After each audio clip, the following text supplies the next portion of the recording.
trying to stay focused while I'm smoking this weed. Just outside and they ain't got no dream, no. You start fresh till you start serving them fiends. Yo, what to do? What's good, YouTube, man? This your boy STL Rick. Welcome back to STONER TV, man. If you're a stoner, this the place to be, man. You know you're part of STG, man. And we back at it again. What another? Come on, man. Next up, we got United Gangs of America. Hell's Angels versus Pagans motorcycle clubs. I'm guessing that's what MC. I think that's what MC stands for, bro. Now this is my first time checking out some of this footage or some even about motorcycle clubs in general, bro. Don't know nothing about these boys. Didn't even know they really be like rivals for real, bro. I just thought they just be doing their own thing, no cap, bro. But I ain't gonna hold y'all boys. We don't get right to this video, bro. Y'all new to this channel. Y'all make sure y'all leave a like on the video. Make sure y'all comment down below for a video dropping the to me next. Y'all make sure y'all please hit the subscribe button, bro. 50K, we on the way, man. Let's get right to this video. We got Hell's Angels versus Pagans, MC, cold-blooded rivals, United Gangs of America. Let's see what they got going on, bro. Cause I ain't know these boys be getting down for real.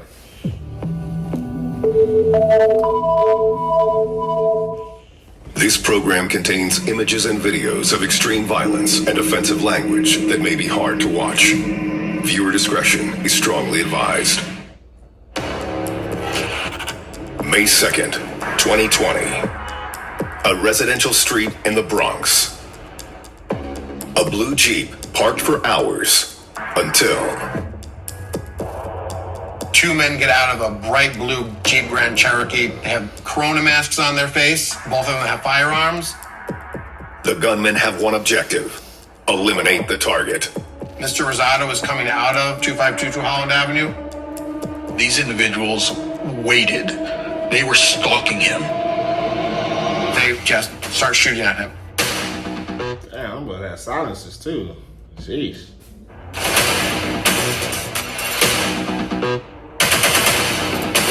He runs a couple steps, he ends up tripping, and he rolls over onto his back. I mean, you can see him put his hands up like, don't shoot me, but they just unload into him. That's just no regard for human life, bro. Hands up like, don't shoot me, but they just unload into him.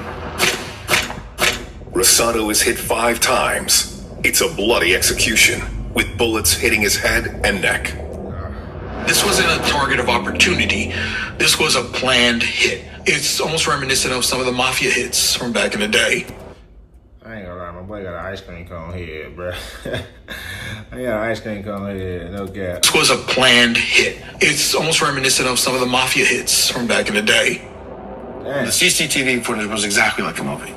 You saw some people with groceries putting them into the trunks of their cars, and suddenly these shots just ring out and everyone jumps to the ground. Any of them, the trunks of their... That is insane, bro. TV footage was exactly like a movie. Like a movie, like, yeah, people put... Some people with groceries... Huh? Wait, which way they came from? Oh, he came from that way.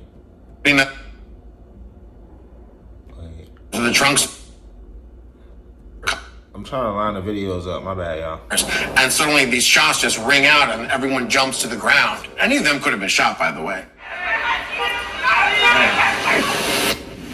Francisco Guns Rosado, the body on the sidewalk, was the Bronx president of the notorious Pagans MC. Of the outlaw motorcycle gangs, the Pagans have the reputation of being especially violent. Damn, they be getting down like that, bro? I didn't even know. Mr. Rosado was completely covered in tattoos. His lips, privates, feet, toes. There was a tattoo the cops. While it was easy to ID the victim, the masked assassins were a different story. The detectives with NYPD immediately started suspecting that it was the Hells Angels. The Hells Angels and the Pagans hate each other's guts. The sight of them would start a fight right then and there. It was on site. It's like the Bloods and the Crips. The Hells Angels have issued a standing like the Bloods and the Crips, though? That's crazy. light order to attack, assault, or even kill any pagan that they encounter. Since 1977, when they bought their headquarters on East 3rd Street, the Hells Angels have owned Manhattan, and the Pagans ruled the Bronx. But the shit hit the fan in 2019, when the Hells Angels sold their digs and moved uptown.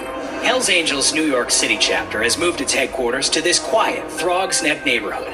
The old American Legion building shows signs that the biker group has already moved in and decorated. 2 1%er clubs existing in the same turf?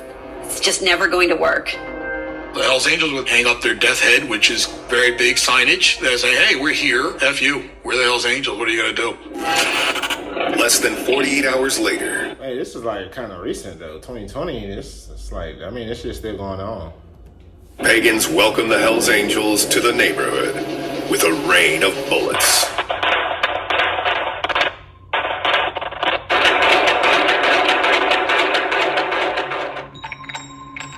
But the Hells Angels had to respond. Yo. Because that was on news networks everywhere. Hells Angel Clubhouse shot at. Their Throgs Neck headquarters was shot at back in January by the Pagans motorcycle gang. So they have to come back and be big news media somehow, some way. Police say it was part of a motorcycle club turf war. It turned deadly. It's hard to feel empathy for him because Rosado shot up their clubhouse. But you shoot up the Hells Angels clubhouse, something bad may happen to you. The Pagans, they're not any different than the Bloods, Crips, or Latin Kings.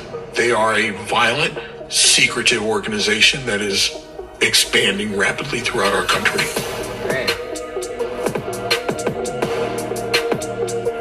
Their patch says it all. God forgives. Pagans don't. I was told I was joining the East Coast equivalent to the Mafia on wheels. If you do not work out, you better get missing.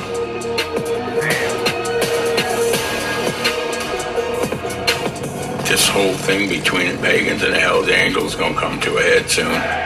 The truth of the matter is people will die when that war starts on both sides.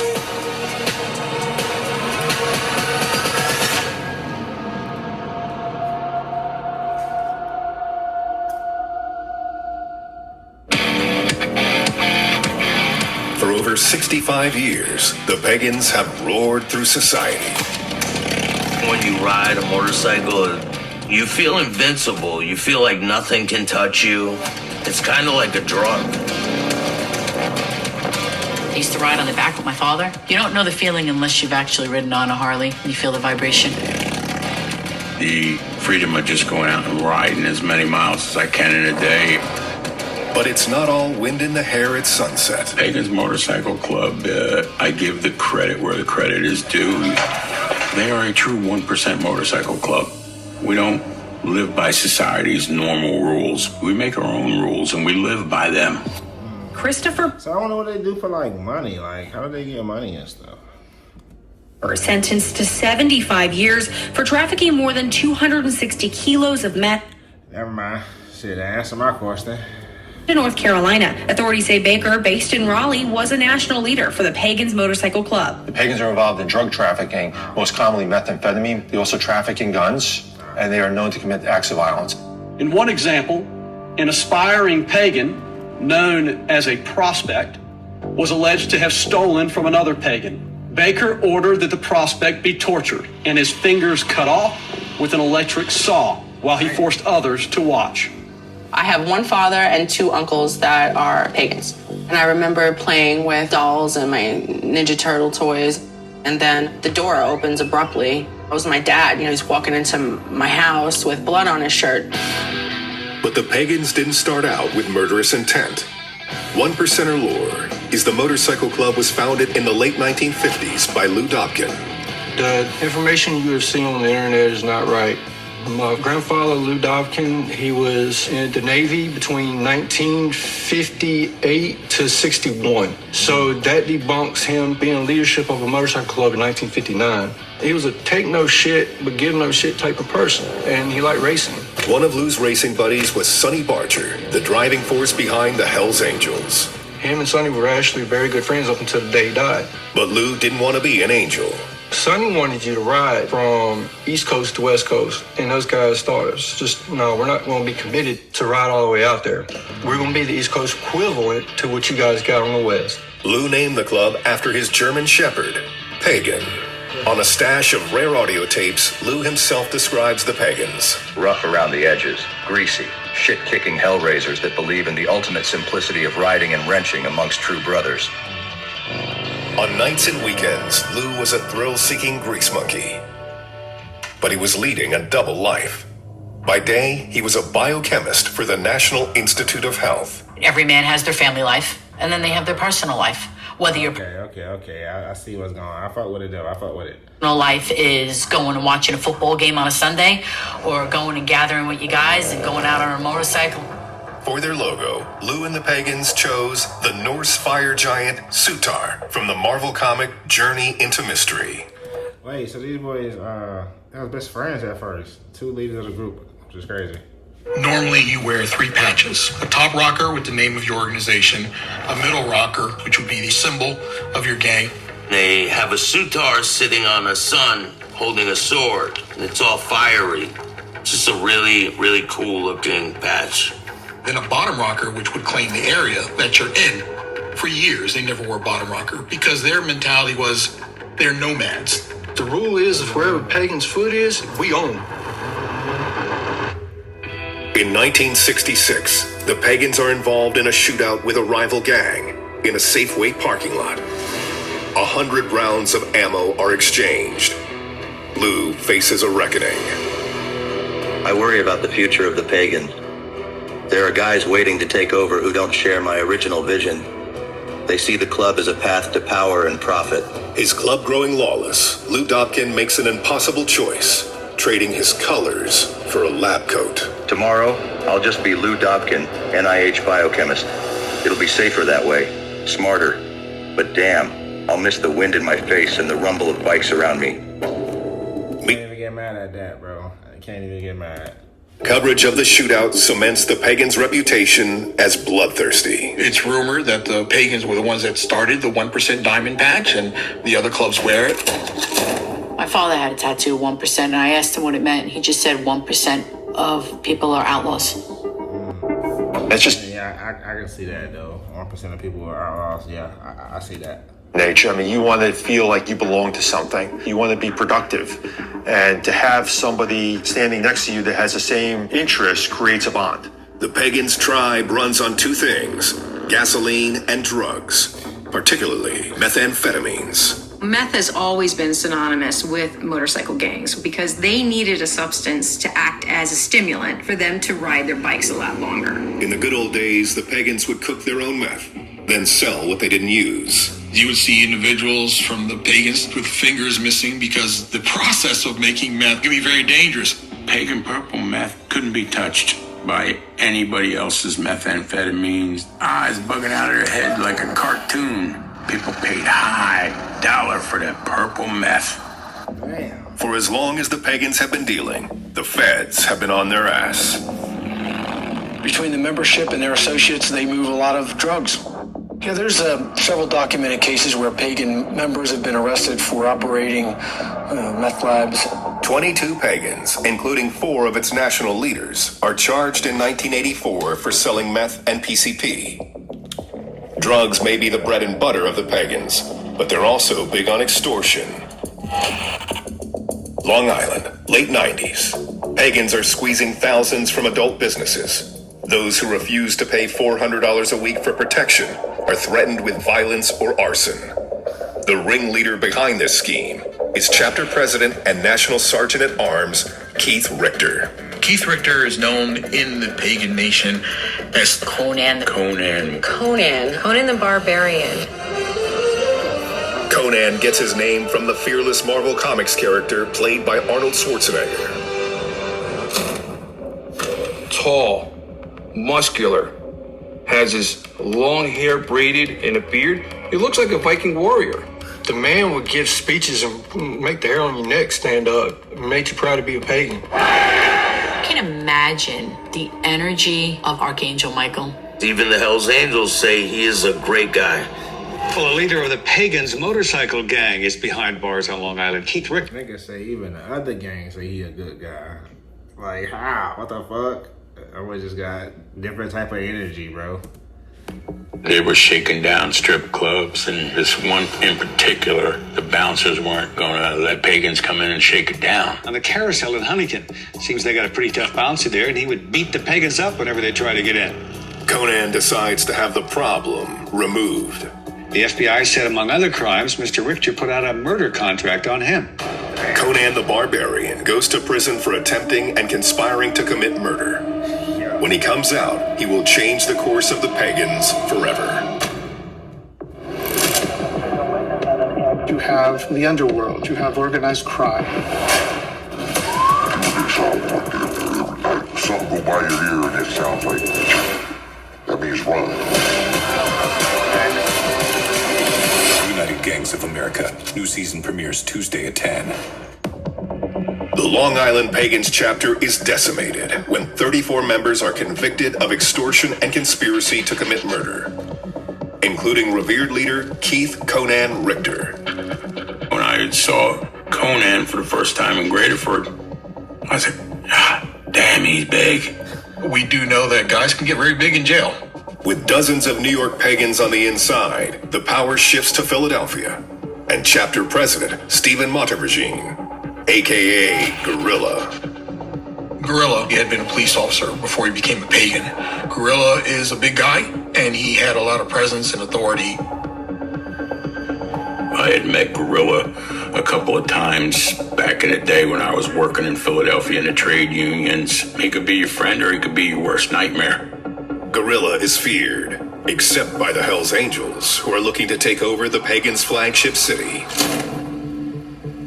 In 2001, when Gorilla is sent to the big house for racketeering, the Hells Angels pounce.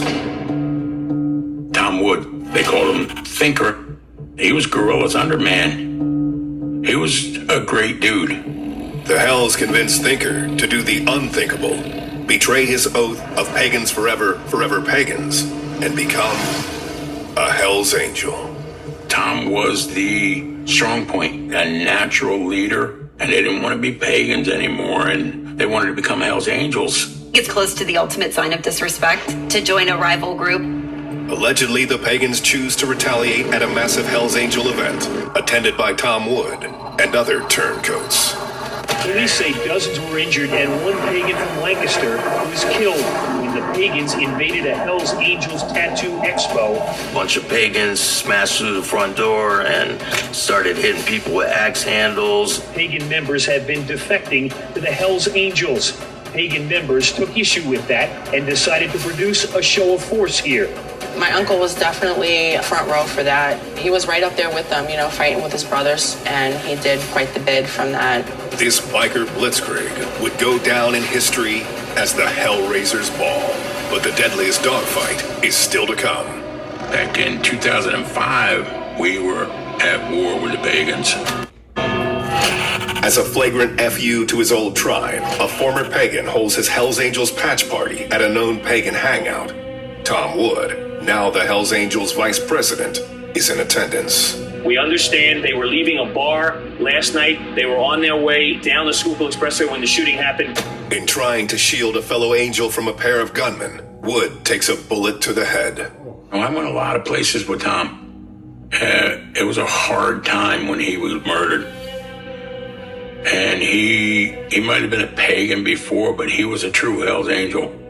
Sources now say Wood may have been on a hit list compiled by the Pagans. All the names on the Pagans hit list are former Pagans themselves. Even after Tom was murdered, there were still ex-Pagans that were Hell's Angels in Philadelphia. Gorilla, supposedly put a mark on all of them. Gorilla is questioned, but no arrest is made. To this day, Wood's murder remains unsolved. A few years later, Gorilla catches charges, and as he heads back to prison, Conan the Barbarian gets out. Prison for criminals is their version of LinkedIn, Facebook, or any other networking site out there. For 5 years after his release, Conan moves up the pagan ranks. Finally, he's reinstated as National Sergeant at Arms. The sergeant at arms is usually a very violent individual. They're the enforcer of the organization. They're the ones that would go out and commit acts of violence for the club. As National Sergeant at Arms, Conan is one of the 13 ruling pagans called the Mother Club. Conan didn't like the way that the club was misusing funds. They were going into a direction where the club was losing its balls. Best way I could put it. So Conan's part of the Mother Club, and then at some point he decides to take over. Lancaster, Pennsylvania. At the annual party held in honor of Mailman, the pagan who died at the Hellraiser's Ball, Conan mounts a coup. Conan zip-tied various guys on the Mother Club and basically threatened them, my way or the highway. And those who chose not to were kicked out or forced to retire. If you were there with Conan the day that they forcefully took over the club, you're giving up regulator badge. From wiretap captured by Rhode Island State Police, news of Conan's takeover travels like wildfire. Yeah, they took over. They put them out, the mother out. They threw him out the club. He was like, I'm the movie. Who the fuck is this? This nigga don't sound black. The fuck? Yeah. When Conan became president of the Pagans in 2018, he created what was called the Blue Wave. The Blue Wave is what it sounds like, a tidal wave. This is a wave of pagans coming across the country. The goal was for the pagans to supersede those other groups and to become the #1 outlaw motorcycle gang in their turf. The Blue Wave aggravated the beef with the Hells Angels and the Pagans because they wanted more territory for themselves. And the Hells Angels didn't want them there. Conan went in and he says, I'm going to add another bottle rocker. And it's going to say East Coast. Caught on wiretap and heard here for the first time on television, Conan details his plans for domination. Every state on the East Coast that we're in is going to be ours. We're going to be the largest Big Four club there. So Rhode Island, Mass, Jersey, New York is going to be the toughest fight of all. With national membership at about 300 pagans, Conan initiates new strategies to bolster numbers. His idea was to go out into these smaller clubs and have the members join the Pagans. They were allowed to keep their own chapter, but now they wore the Pagans patch. I got so much shit going on, bro. I got so many people that want to come. All the Thunder God Indian. I got the Rock Machine in West Virginia. I got booze fighters out in Western PA. 5 of them are MMA fighters. They all want to come with me. We started seeing individuals in the Pagans who clearly had street gang backgrounds, who were members of Bloods, Crips, or even Latin Kings. You got guys that are in street gangs coming in. They don't even ride motorcycles. Conan even pulls guys out of retirement and reinstates them, like the indomitable gorilla. There were two great minds that came together in the motorcycle world, and they just expanded overnight. Conan's most controversial recruitment method is known as cash for colors. Traditionally, with the Pagans, you would have to prospect, then you would earn your patch after a certain amount of time. Underneath Conan, bikers were allowed to just pay to get all 3 patches, which is unheard of. You never actually own the colors. You rent them. $600 gets the club, and it's $100 a year to be in the club, a membership fee. Conan chose quantity over quality.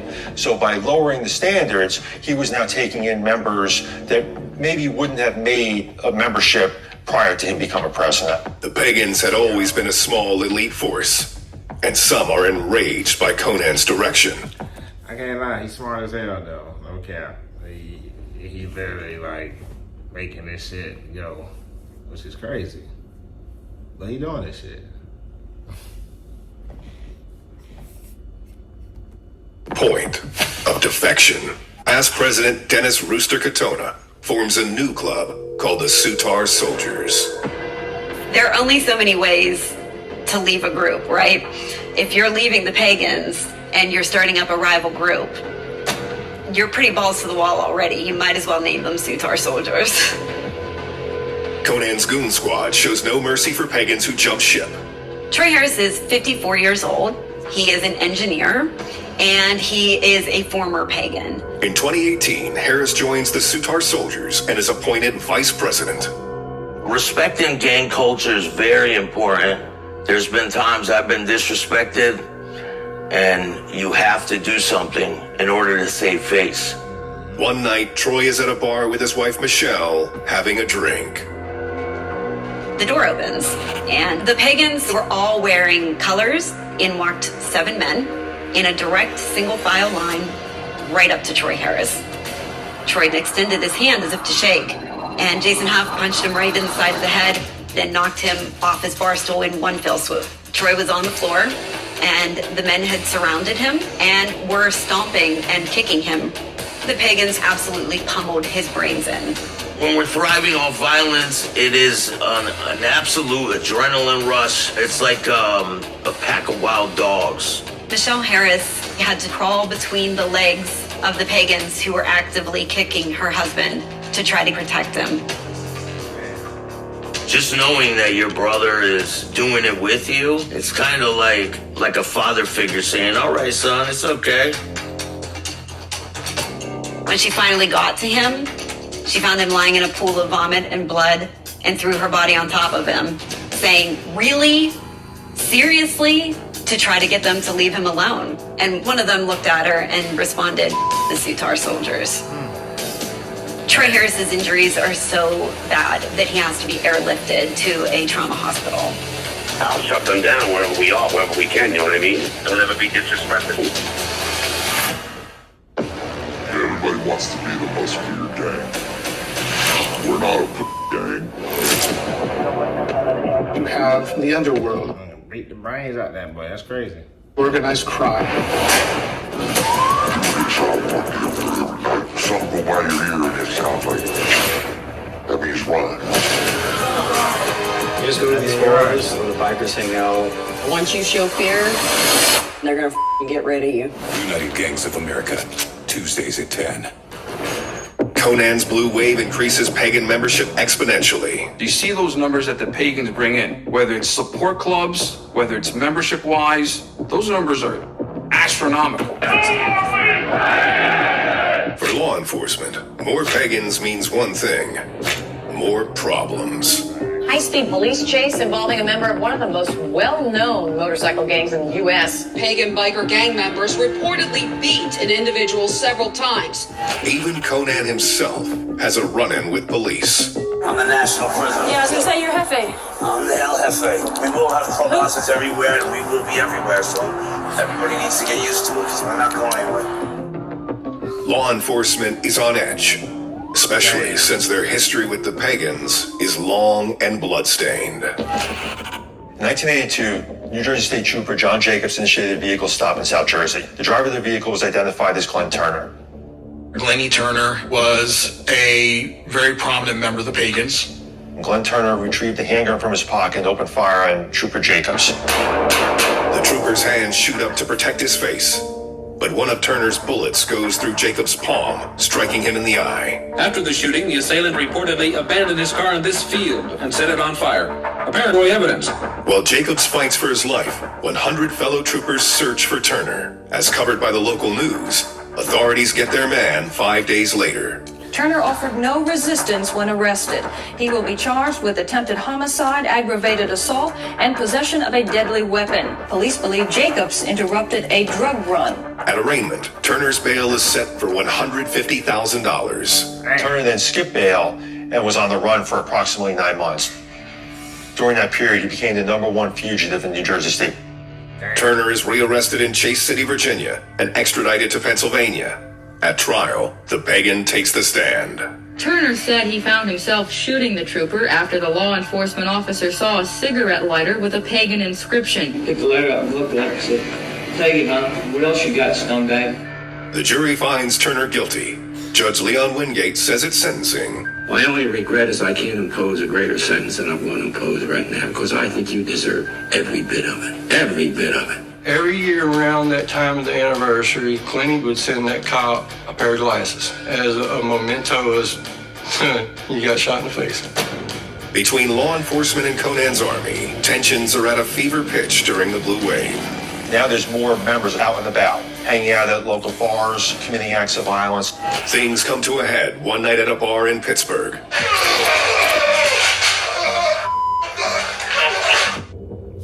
On October 12th of 2018, right on the first page was an article claiming that 4 pagans had attacked City of Pittsburgh police officers at Kobe's bar. Something just didn't seem right there. That day, a chance encounter leads defense attorney Martin Dietz to the bar's owner, Steve Kobe. I walked into Kobe's bar and was handed a USB thumb drive with over 30 hours of video surveillance on it.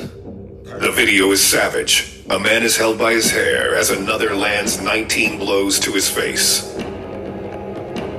The first time I saw the surveillance footage, I assumed the pagans were the men assaulting the gentleman up against the bar. Shockwaves ripple when it's discovered the pagans aren't the aggressors, but the victims. That night, 4 undercover detectives posing as construction workers get drinks while surveilling a suspected drug dealer. Their target eventually left the bar and did not return. However, instead of ending their surveillance that night, the police officers continued to sit at the bar and continued to consume alcohol. On the video, and corroborated by the Pittsburgh Citizens Review Board, the bartender pours Detective Dave Honig 13 to 15 doubles, the equivalent of 30 shots of Jack Daniels. Damn. I know I can't drink that much. That's crazy. Can't describe how somebody could consume that amount of alcohol. Nigga, that's what I was just saying. Nigga, how? And claim they're on duty and possessing a firearm. The pagans arrive and retreat to the back room. 2 detectives repeatedly try to engage the bikers. Pagans' attitude towards law enforcement, it's plain and simple. ACAB. All cops are bastards. My suspicion was they were investigating, maybe not land the fish that we wanted to land, but we may end up with 4 pagans, which, wow, that would even be better. In direct provocation, Detective Honig flashes the firearm in his waistband at 2 of the pagans, Mike Sakaitis and Frank DeLuca. The officers were overheard yelling at the bar owner to throw the pagans out of the club, which pissed the pagans off and made them want to throw out the cops, who they didn't know were cops at that time. Then Detective Honig pokes the bear. He puts his hands on the pagan's vest. The cut means everything to a pagan or any other motorcycle club member. If someone disrespects you and touches your cut, it's a problem. Uniformed officers arrive. They attempt to defuse the situation.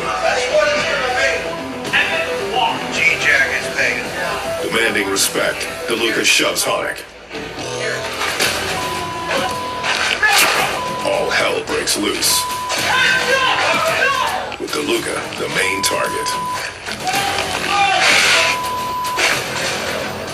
You can hear one of the detectives screaming at him, feel it. It's unbelievable. The video clearly shows that the uniformed officers actually maced 2 of the undercover detectives.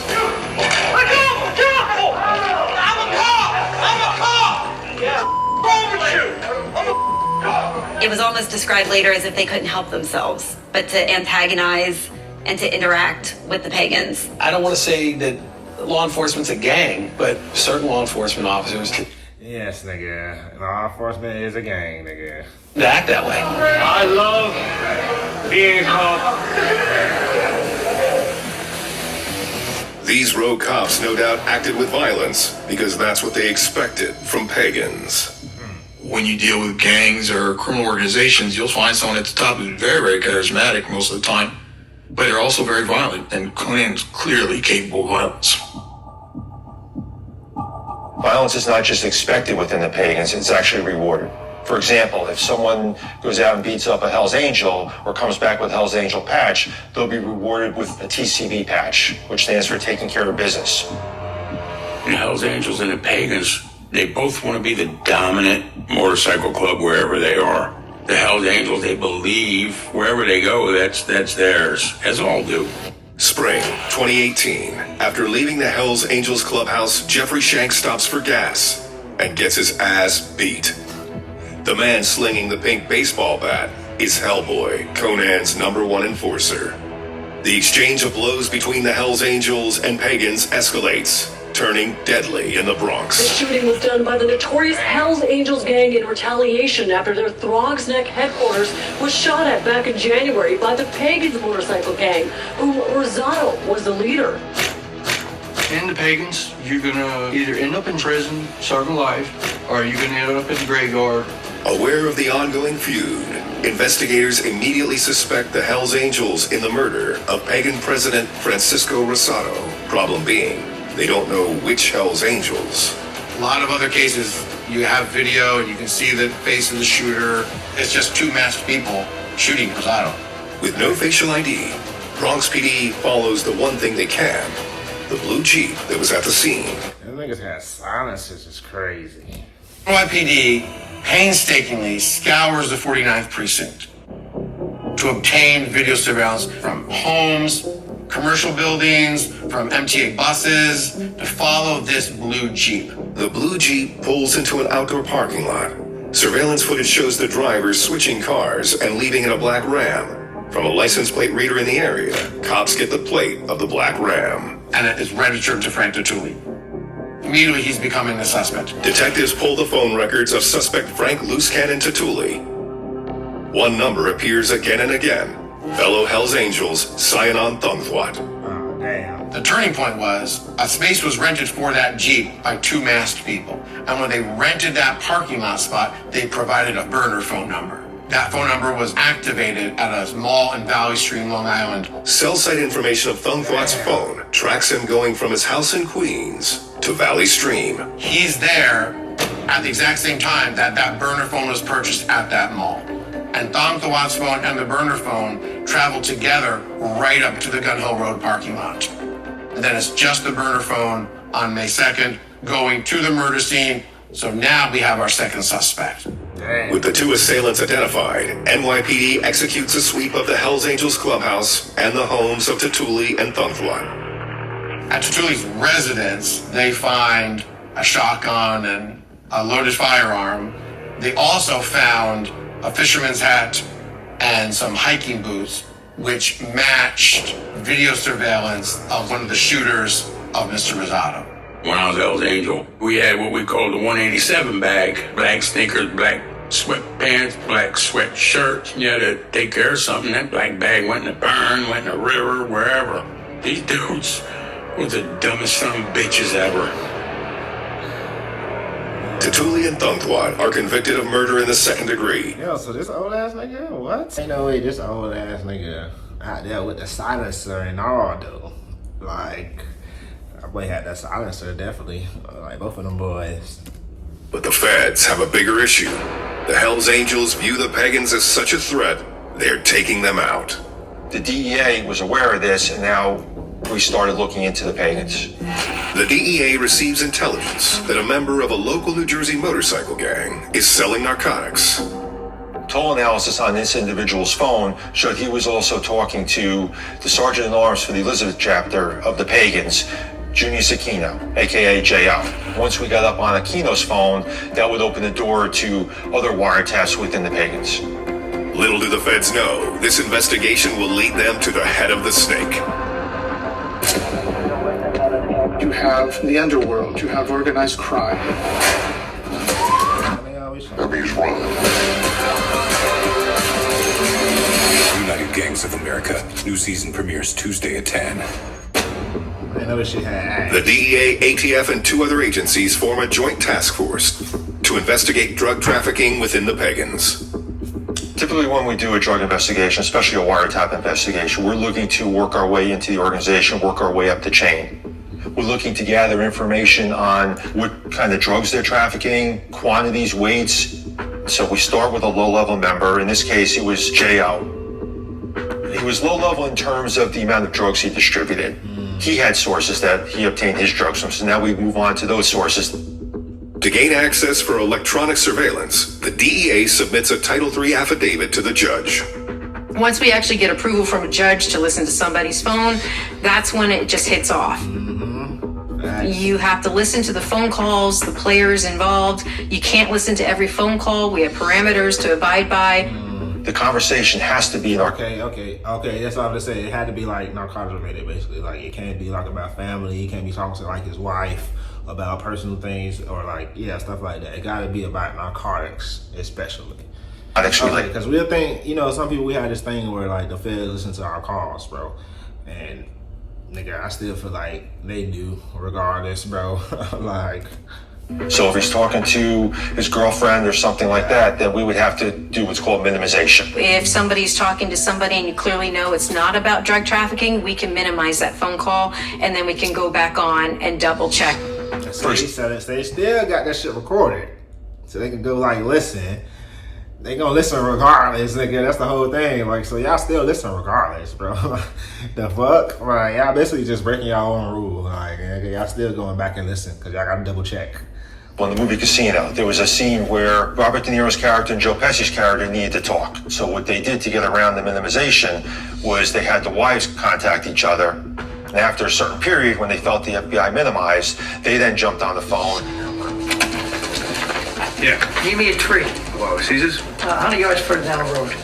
Yo, did I peep that? I don't even know if I watched this movie. Don't bash me, y'all. I don't know if I watched it. Mike, don't ask questions, just be there. When they were done, they gave the phone back to the wives so they can continue their food conversation. Susie Cream Cheese has the exact same outfit. Through surveillance and wiretaps, the feds learn that J.O.'s supplier is a pagan named Nicholas Bucciarelli. Nicholas Bucciarelli was a sergeant of arms for a South Jersey pagan chapter. He was known to traffic in methamphetamine, so we went onto his phone. We're trying to identify who his source of supply is because that's a way to get higher up into the organization. Okay, so all of them, like, from a different, like, even if, like, you're in a different city or something, they all have one person who was the sergeant of arms, basically. So he, like they said, he's from a different, where you from? South, I think they said South or something like that. But yeah. Bucciarelli's source is none other than New Jersey's most wanted, Glenn Turner. Criminal background checks showed that he was arrested and ultimately convicted for shooting New Jersey State Trooper John Jacobs. That gives us a little extra motivation to show that he was not rehabilitated in prison, that once he was released from prison, he went back to his pagan lifestyle. A search warrant is ordered for a now 72-year-old Glenn Turner. There's no age to gang banging. There's no age to criminality. You do what you do, and you kind of fall into a cycle that, becomes second nature. Glenn Turner was a big drug dealer. When we arrested him, he had close to 500 grams of meth in his residence. This notable arrest calls for historic handcuffs. We understand that the ATF and the DEA, when they arrested Lenny Turner, that they had gotten a hold of Trooper Jacobs' handcuffs to place him on Glenn Turner. Turner is charged with possession and I ain't gonna lie. Yo, I ain't gonna lie. That was cold. That was cold, nigga. They put the officer that he killed handcuffs. They handcuffed him with them handcuffs. Like, nigga, you were supposed to go to jail that night anyways, nigga. They handcuffed him with them and took his ass to jail. Now, that was some cold shit by the police. I ain't gonna lie. You gotta call cold shit when it's cold. Calls for historic handcuffs. We understand that the ATF and the DEA, when they arrested Lenny Turner, that they had gotten a hold of Trooper Jacobs' handcuffs to place him on Glenn Turner. Turner is charged with possession and intent to distribute. He passes away before serving time. Probably one of the biggest funeral details that I've done so far. Lenny Turner, he's an old school brother. Take no shit. Very funny guy. Can be very violent if he needed to be, just like all of us. He's just an all-around good guy to me. But people get different shades of you, right? You look over at the entrance of the funeral home, and it's jam-packed, full of pagans, support clubs, other 1% clubs, just waiting to go into the funeral home and pay respects. It was a sad day. Brothers were kind of like disbelief, because it's like not Jesus dying, it would have been like one of his disciples. Turner is one of 10 pagans the DEA builds a case against, but they still have nothing on Conan. I want to charge this guy with the biggest. So Conan is like the head nigga. Yeah, Conan. We did meet the head nigga. So Conan is the head nigga. Okay. Charge out there, want to get him in jail for the longest amount of time, but you can't get there, and that's frustrating. And then they hear something similar to what Conan said years ago. Hello? Where you at? Not the hotel. Alright. Well, we're all here still, so I got some shit for you, man. In this investigation, we were fortunate enough to jump up many phones to the right phone, and that phone being Conan. What's the matter? You weren't having fun? No, I was tired, man. Alright, I got shit to wake you up if you need to come back. I got the special M, vitamin M. Now, we've just intercepted the president of the Pagans in the drug-related conversation. The feds have what they need to slap a wiretap on Conan's phone. When we conduct an investigation into any criminal organization, in this case the Pagans, we're trying to establish the most serious charges we can on an individual. But the investigation takes us where it takes us. Where it takes the feds is back to the annual party for fallen pagan mailman, the same event where Conan mounted an insurrection 3 years earlier.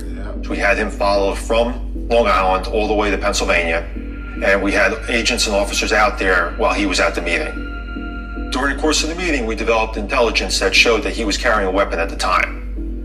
Conan is a previously convicted felon, and he's not legally allowed to possess a firearm. Once we hear that a weapon's in play, it changes everything. Because we cannot take the risk that somebody gets injured with that weapon. After midnight, Conan leaves the meeting in a white GMC driven by a fellow pagan. As they pass into New Jersey, cruise lights and sirens erupt. As a supervisor, I'm monitoring the radio communications of what's going on during this stop, and my biggest concern is always the safety of the individuals and what can go wrong. Obviously, there is a weapon in the car. The Pagans do have a propensity to shoot at police. Troopers toss the car. DEA instructs them to search for traps. A trap is a hidden compartment used by drug trafficking organizations. Traps are to conceal criminal products, whether it's drugs and the money associated with them. In a hollowed-out compartment below the center console, authorities recover a loaded Ruger P345 .45 caliber handgun. There was another person in that vehicle, and we knew we had to connect that gun to Conan, period. We had to make sure that he had his fingerprints on that gun. At this point, the decision was made not to arrest Conan because we wanted to make sure we had a solid charge on him. The gun was then transferred to the ATF lab, where it was analyzed for fingerprints. Lab techs lift a clean print. They run it through the ATF's fingerprint database of convicted criminals and get a hit. Keith Richter. At the end of February. Now they can come get his ass, basically, because like they got all they need, bro. First of all, you're a convicted felon and you're supposed to have a gun on you. That's number one. So they took the gun and basically let him go, which was like a cat and mouse type of thing. He probably wasn't even thinking nothing of it. You feel me? He probably wasn't even thinking about it. Like, he probably just thought like, oh shit, they let me go. They know who I am. Like, yeah, like, but nah, they took that gun, ran your fingerprints. You don't supposed to have a gun, bro. Your fingerprints on the gun. Now guess what? Warrant out for your arrest. We can come get you. No matter what, nothing. We can come get you because you don't supposed to have a gun. But they're gonna use the gun. That's gonna charge him with the gun, and then try to charge him with basically every other thing that they found on him, basically. But I don't know how that's gonna work. 21, we executed a search warrant on Conan's house. Yeah. The residence is a very nice, well-kept home in a middle-class neighborhood, and it's a shrine to the Pagans. Every room has pagan memorabilia, pictures, flags. Even the toilet seat was Pagans. Conan is cooperative as he's taken into custody, wearing a Pagan Forever Pagan sweatshirt. Arresting Conan at the end of the day for a felon in possession of a weapon is almost similar to like Al Capone getting arrested for tax evasion. It's not the charge we wanted, but it was a charge that we had. Everybody wants to be the most feared gang. The underworld. Like, something go by your ear and it sounds like that means. Once you show fear, they're gonna get rid of you. United Gangs of America, Tuesdays at 10. With Conan's prints on the gun, the Fed's case against Keith Richter is a slam dunk. At Conan's sentencing, the judge made the comment that he actually likes Conan. I've never seen a judge say that about anybody before. But I do understand to a certain extent, Conan's a very charismatic individual. He was cooperative during the court sessions. Despite his full charm offense, Conan is sentenced to 33 months. This caused a huge disruption within the pagan organization. Now the president was not able to lead for 3 years. This victory for the feds only happened because of the call that tipped them off. Now, when Conan got busted, it was because of a confidential informant. Not just any informant. Some believe Conan was betrayed by another member of the Mother Club. Another 13 called the feds and told them that there was a gun in the car. If you can't trust the people that are around you, then you're doomed to fail. What? Conan will... So who... Wait, I was thinking getting released this month. What the fuck? This nigga getting released this month, bro. Yo. That's crazy. But what I was gonna say, bro, wait. So whoever called the feds, bro, whoever called, right? Damn, I forgot what I was gonna say exactly. But I feel like they would have knew, or he would have knew, or he should have knew. Like whoever like was trying to take over next while he was in jail, I feel like that's probably the person who made the call, whoever was. But then again, he finna get released in June, which is crazy. Released in June of 2025. I think the position is being held until he gets released. Conan is an extreme threat to society and civilians. When Conan gets out, he'll have a score to settle. Somebody in his own regime put him back in jail. Damn. So he's got something he's got to handle when he gets out. After that, will Gerald the Tank Tenaglia, the current president, cede the throne? Or will Conan reclaim it with force? Conan's going to step up. I think he's going to not only create a blue wave again throughout the United States, but he's also going to try to form chapters outside of the United States. The worst case scenario when Conan gets out is that he comes in and he starts a war with the Hells Angels. There's a good chance that citizens will be caught in the crossfire and become collateral damage. I think this whole thing between the Pagans and the Hells Angels is going to come to a head soon. The truth of the matter is people will die when that war starts. On both sides. A patch is just a patch. It's just a piece of fabric. But you got people out there that'll kill for it. You'll kill you for it. Conan's blue wave is more like a tsunami. Current membership is well over 2,000 pagans. I cover these events, and every time I'm out there, I'm taking pictures. I'm like, who are these guys? The blue wave's still waving. It's not slowing down. I definitely was looking for a feeling of acceptance and being wanted and feeling involved in like some kind of family kind of aspect. So about 13 years ago, decided to turn Crip. I guess it did help me understand my dad a little bit more, yeah. It's the same fellowship Lou Dobkin was seeking when he founded the Pagans all those years ago. In the end, that's all we've got in this life. Each other. And when we forget that, when we turn on our own, well, that's when the real tragedy begins. And it's the same feeling Conan has today. As long as you're doing good for the nation, I don't give a if I can't stand you. I don't give a if I don't like. As long as you're doing good for this nation, I love the shit out of you because that's all I care about is the Pagans going to the club, nothing else. That's crazy. I ain't gonna lie. It's a good story though, man. Definitely a good story. Crazy, bro. Got bad like that in front of a couple people, bro. Silencers and all. Never seen nothing like that, bro. No cap. But shout out to Vice, man. Definitely a good video, bro. That's it for the video. Y'all boys make sure y'all leave a like on the video. Make sure y'all comment down what video drop me out to next. And make sure y'all please hit that subscribe button, bro. Let me out, man. Don't like TV.